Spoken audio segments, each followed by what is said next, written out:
الله أكبر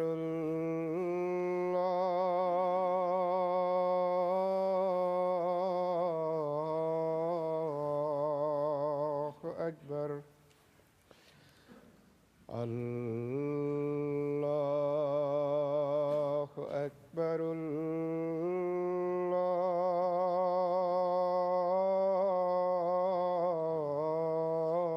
الله أكبر أشهد أن لا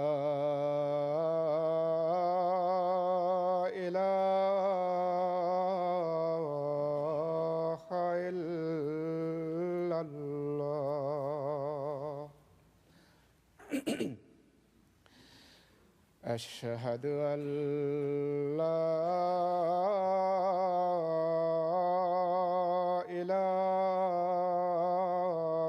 إله إلا الله أشهد أن محمدًا رسول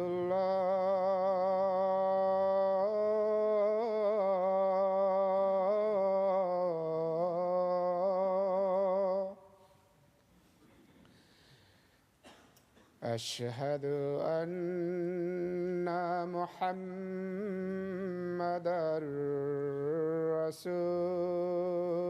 رسول الله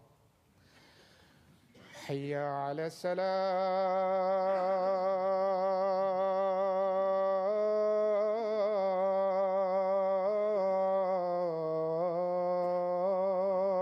الصلاة حي على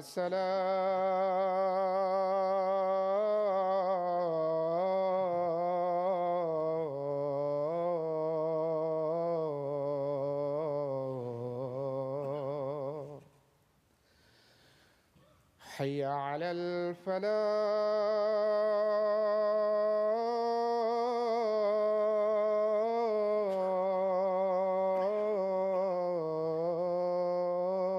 الفلاح حي على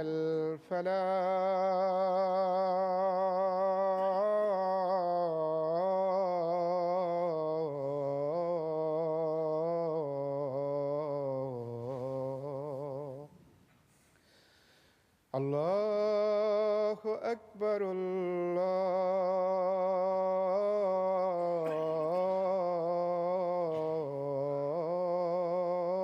الله أكبر لا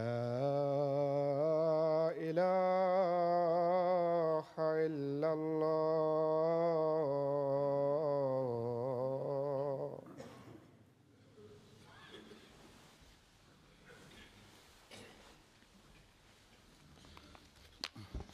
السلام عليكم ورحمة الله.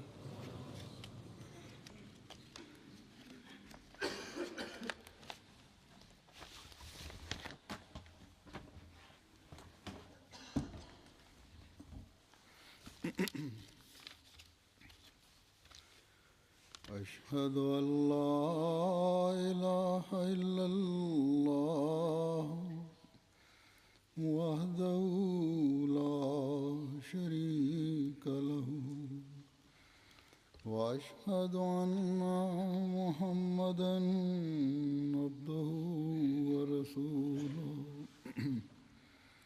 أما بعد فأعوذ بالله من الشيطان الرجيم بسم الله الرحمن الرحيم الحمد لله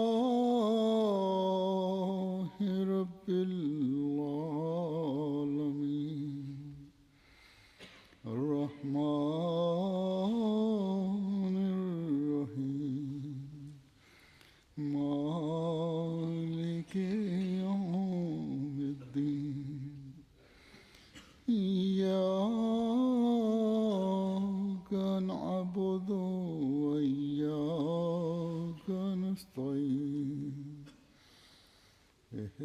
الصراط المستقيم صراط الذين أنعمت عليهم غير المغضوب عليهم ولا الضالين.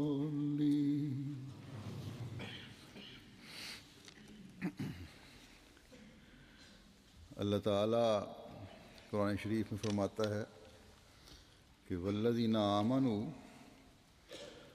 اشد حبا للہ، اور جو لوگ مومن ہیں وہ سب سے زیادہ اللہ ہی سے محبت کرتے ہیں. یہ اللہ تعالیٰ کی محبت ہی ہے جو درجہ بدرجہ اللہ تعالیٰ کے پیاروں سے پیار اور محبت کی طرف مائل کرتی ہے. اور ایسے لوگ اللہ تعالیٰ کی محبت کے لیے کوشش کرتے ہیں، اللہ تعالیٰ کی محبت حاصل کرنے کی کوشش کرتے ہیں، اس کوشش میں رہتے ہیں کہ کس طرح اس دلدار کو راضی کریں. حدیث میں بھی آتا ہے کہ جس روز خدا تعالیٰ کے سایہ عاطفت کے علاوہ اور کوئی سایہ نہیں ہوگا، اس روز جن لوگوں کو اللہ تعالیٰ اپنے سایہ عاطفت میں لے گا ان میں وہ دو اشخاص بھی شامل ہوں گے، وہ دو لوگ بھی شامل ہوں گے جو اللہ تعالیٰ کی خاطر ایک دوسرے سے محبت رکھتے ہیں. یہ اللہ تعالیٰ کی خاطر محبت اس لیے ہے کہ اللہ تعالیٰ سے اپنی شدید محبت کا اظہار ہو. بس جب عام مومن کو ایک دوسرے سے اللہ تعالیٰ کی خاطر محبت کی وجہ سے اللہ تعالیٰ اس طرح نوازتا ہے، تو جو اللہ تعالیٰ کے فرستادے اور نبی ہوتے ہیں ان سے محبت کو خدا تعالیٰ کس طرح نوازے گا اس کا تو اندازہ لگایا ہی نہیں جا سکتا. یہ عشق و محبت کے عجیب نظارے ہیں جس کا آخری سرا اللہ تعالیٰ کی ذات ہوتا ہے.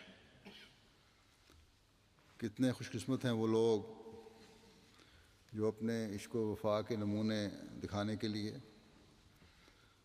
اللہ تعالیٰ کے انبیاء اور فرشتادوں کا زمانہ پاتے ہیں.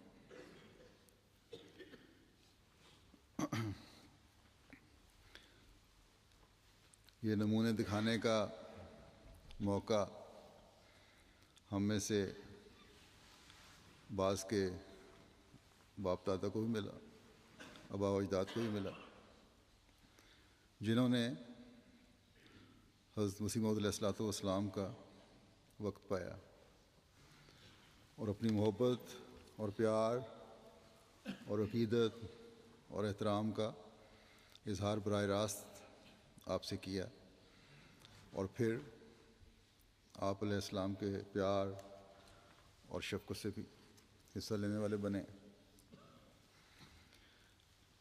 اس وقت میں ایسے ہی چند بزرگوں کی روایات اور واقعات کا ذکر کروں گا. کیا ہی بابرکت وجود تھے وہ جنہوں نے مسیح پاک علیہ السلام کے ہاتھوں کو چھوا، آپ سے براہ راست فیض پایا. جو میں نے بعض روایات لی ہیں اس میں سے پہلی روایت حضرت ولی داد خان صاحب رضی اللہ تعالیٰ عنہ کی ہے، جو راجپوت قوم کے تھے مل خان صاحب کے بیٹے ساکن مراڑا تحصیل نارووال کہتے ہیں کہ میں نے دسمبر 1907 میں جلسہ سالانہ پر حضرت مسیح موعود علیہ السلام کے ہاتھ مبارک پر بیعت کی تھی، اور تاریخ جلسہ سے ایک دن پہلے رات کو قادیان پہنچا تھا۔ جب میں حضرت مسیح موعود علیہ السلام کے گھر سے صبح جب حضرت مسیح موعود علیہ السلام نے گھر سے باہر تشریف لانا تھا تو میں نے دیکھا کہ مسجد مبارک کے پاس بہت بڑا ہجوم ہے، آدمی ایک دوسرے پر گر رہے تھے۔ میں چونکہ نووارد تھا، میں دوسری گلی پر کھڑا ہو کر دعا مانگ رہا تھا کہ اے مولا کریم، اگر حضور اس گلی سے تشریف لے آویں تو سب سے پہلے میں مصافحہ کر لوں۔ اسی وقت کیا دیکھتا ہوں کہ حضرت مسیح موعود علیہ السلام ماں حضرت مرزا بشیر الدین محمود احمد اسی راستے سے تشریف لے آئے ہیں۔ کہتے ہیں کہ یکلخت مجھے ایسا معلوم ہوا جس طرح سورج بادل سے نکلتا ہے اور روشنی ہو جاتی ہے۔ میں نے دوڑ کر سب سے پہلے مصافحہ کیا۔ حضور آریہ بازار کے راستے باہر تشریف لے گئے۔ مجھے یاد پڑتا ہے کہ نواب محمد علی خان صاحب کے باغ کا جو شمالی کنارہ ہے وہاں سے حضور واپس مڑے۔ غالباً مسجد نور یا مدرسہ احمدیہ کا مغربی حد ہے، وہاں حضور بیٹھ گئے۔ صحابہ کرام ارد گرد جمع تھے اور میر حامد شاہ صاحب مرحوم سیال کوٹی نے کچھ نظمیں اپنی بنائی ہوئی سنائیں۔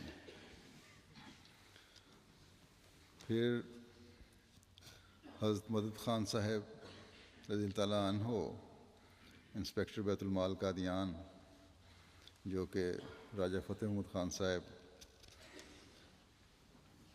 کے بیٹے تھے، یاڑی پورہ ریاست کشمیر کے رہنے والے تھے۔ 1896 میں انہوں نے بیعت کی اور 1904 میں حضرت مسیح موعود علیہ السلام کی زیارت کی۔ کہتے ہیں کہ ایک دفعہ مجھے اپنے وطن میں رمضان المبارک کے مہینے میں یہ خواہش پیدا ہوئی کہ اس دفعہ قادیان میں جا کر روزے رکھوں اور عید وہیں پڑھ کر پھر اپنی ملازمت پر جاؤں۔ ان دنوں میں ابھی نیا ہی فوج میں جمع دار بھرتی ہوا تھا۔ آج کل تو یہ عہدہ نہیں، لیکن یہ جونیئر کمیشنڈ آفیسر ہوتے تھے میرا خیال ہے۔ تو کہتے ہیں کہ میری اس وقت ہر چند یہی خواہش تھی کہ اپنی ملازمت پر جانے سے پہلے میں قادیان جاؤں تا حضور کے چہرہ مبارک کا دیدار حاصل کر سکوں اور دوبارہ آپ کے دست مبارک پر بیعت کا شرف حاصل کروں، کیونکہ میری پہلی بیعت 1895 یا 96 کی تھی۔